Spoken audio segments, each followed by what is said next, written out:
المقطعيه ثلاثيه الابعاد. اول حاجه الاشعه المقطعيه ثلاثيه الابعاد دي اول حاجه. الاشعه المقطعيه ثلاثيه الابعاد دي فكرتها ان انا باخد هي دي الجهاز ده اللي بيلف حوالين المريض، بتبتدي تديني صوره للاسنان ولجذور الاسنان وللعظم بتاع الاسنان وما فوق الاسنان. ابتدي ان انا احلل هل في مشكله في السنه دي ولا لا. لو انا محتاج ازرع زرعه، هل هزرع الزرعه دي باتجاه شكله عامل ازاي؟ زي ما احنا شايفين هنا مثلا لو هنحط زرعه يبقى هنعمله بأنهي اتجاه؟ هعمل ايه المشكله اللي عندي؟ ايه اللي هيحصل بعد ما ازرع؟ او ايه اللي هيحصل لو انا عايز احرك السنان؟ لو عايز اعمل حشو عصب في الاسنان، هل السنان دي هتحتاج فيها كام قناه؟ هل في كيرفتشر قد ايه او اتجاه في القنوات قد ايه؟ بحيث ان المريض ما يتفاجئش، يبقى عارف ان الزياره بتاعته هتاخد وقت قد كذا، هتتعمل بريزلتس كذا، هتوصل لنتيجه قد كذا، هتدفع فلوس قد كذا. كل حاجه المريض بيبقى عارفها من البدايه، بيبقى عارفها عن طريق الاشعه المقطعيه ثلاثيه الابعاد. فدي از دوكيومنتس فيري مهمه جدا، حاجه مهمه ونقله كبيره جدا في التكنولوجيا.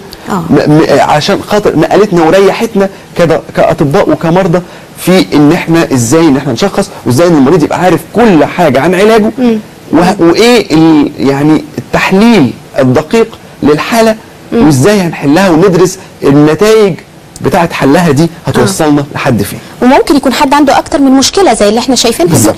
بتشتغلوا كل المشاكل كلها مع بعض في وقت واحد في نفس الجلسه يعني جلسه. يعني هي شريهان دي كانت شغاله في الاعلام، وكانت مشكلتها ان هي بتطلع كل يوم في تصوير وما تقدرش انها تقعد يوم واحد. صحيح. 10 سنان في فك اتعملوا في جلسه واحده، في قعده واحده في ساعتين خلصت البتاع. وهنشوف يمكن مع بعض البروسيدجر مع بعض ستيب باي ستيب. تمام. طيب مراحل العلاج بقى، مراحل العلاج بتكون ازاي؟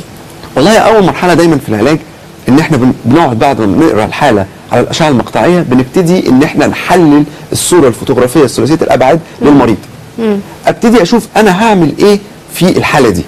يمكن كانت شريهان كان عندها مشكله ان السنان شكلها مش مظبوط، الانياب كانت طالعه لفوق، السنان القواطع اللي جنب الناب داخل لجوه، السنان الاماميه طالعه لبره. عده مشاكل فعلا. مشاكل اتجاهات، مشاكل الوان، مشاكل شكل السنه. واهم مشكله برضو اللي بتواجه ناس كتير وما بيعرفوش انها ليها حل، ان اللثه مستواها مش مستوي. ان السنه لما بتخش لجوه يبتدي اللثه مستواها ينخفض. لما السنه بتطلع لبره اللثه بترتفع.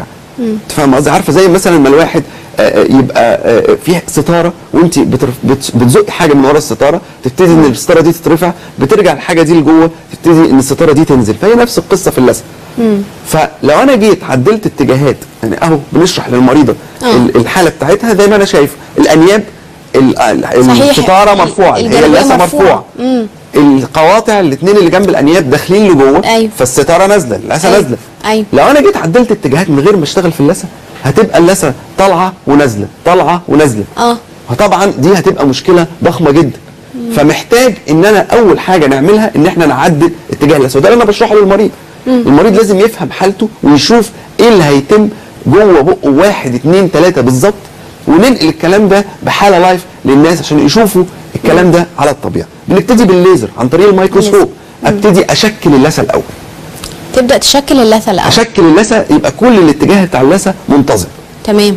ثم بعد كده ابتدي باستخدام الميكروسكوب. الميكروسكوب ده هي اداه بتقوم بتكبير السنه بشكل كبير جدا، وهنشوفها دلوقتي مع بعض، بحيث ان انا اقدر اشتغل بشكل دقيق سواء بالتحضير بتحضير الاسنان او سواء في الليزر. ده الميكروسكوب اهو. بنبتدي ان احنا اول حاجه المريض طبعا بيلبس النضاره بتاعت الليزر علشان الليزر ما ينفعش ان العين تتعرض له.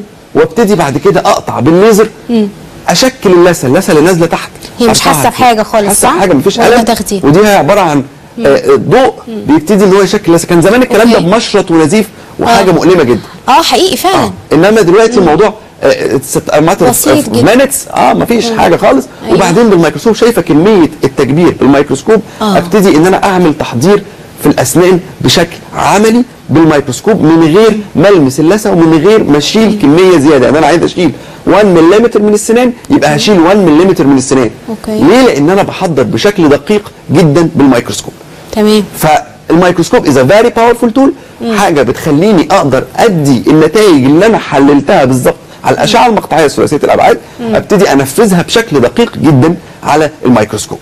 تمام. نبتدي ان انا التحضير بتاع الاسنان من كل الاتجاهات علشان بدأنا باللثة الأول. كومبليت كفر او باللثه بعدين بالليزر الاول، تكبير وبعدين حضرناها بالميكروسكوب. شايفه 1 ملم بالظبط، فعلا تكبير بشكل عالي جدا. صحيح. ملي بالظبط، ملي واحد. ويمكن هو اهو بنشوف الفيديو تاني بنقطع باللثه، نقطع اللثه بالليزر. ابتدي بعد كده احضر الاسنان باستخدام فعلا اللثه نازله على السن مش عشان مبيناها، السن داخله لجوه، عشان داخله لجوه. فهي اتس ان ارت ان احنا بنشكل انا حاجه داخله لجوه، فانا لازم بتديك 3 دي برسبكتيف. يعني لازم تبقى الدكتور فاهم هو بيعمل ايه. بالزبط. يعني مش بيشتغل بمجرد ان هو بيحضر سنان ويحط عليها طرابيش وخلاص، لا. لازم انا بدرس الاول على الاشعه المقطعيه ثلاثيه الابعاد، انفذ هشكل اللثه بالليزر، ثم بعد كده احضر بالميكروسكوب. فهي مجموعه من التكنولوجيات، مجموعه من استخدام التكنولوجيا عن دراسه وتحليل وقواعد علميه بنمشي عليها 1 2 3 علشان نغير ابتسامه المريض ده بشكل علمي. نوصل المريض ده للنتيجه اللي هو عايزها في ساعتين 3، ياخد بعضه ويطلع من العياده بشكل مختلف، بسنان تفضل طول العمر، يشوف الحياه بشكل مختلف. يشوف الحياه بشكل مختلف. دي حقيقه، لان الاسنان بتأذي اذى نفسي فظيع في اوقات كتير. نفسي بالظبط، بتاثر بشكل رهيب جدا. تمام. فبعد كده حضرنا وجهزنا الكلام ده، يبتدي دور الكمبيوتر بقى. نبتدي نصور بالكمبيوتر مقاس بتاع زمان اللي كان بيتاخد بالعجينه. نبتدي ناخده مقاس ضوئي، كاميرا ليزر تبتدي تلف حوالين السنان، تبتدي تعمل لي موديل للسنان بشكل ثلاثي الابعاد. يبتدي الموديل ده اخده اصمم عليه شكل الاسنان الايديال اللي انا عايزها. اوكي. وابتدي ان انا اخرطه من بلوك بورسلين نقي. واخده البلوك ده احطه جوه بق العين، اجربه، نلمعه، نلونه زي ما احنا عايزين، وندخله الفرن، نلزقه في بق العيان، يبقى العيان خرج بابتسامه مختلفه تماما في ساعه. لما نشوف مع بعض هو الخطوه اللي جايه بعد التحضير بالميكروسكوب والليزر، هو التصوير باستخدام الكاميرا، التصوير الضوئي.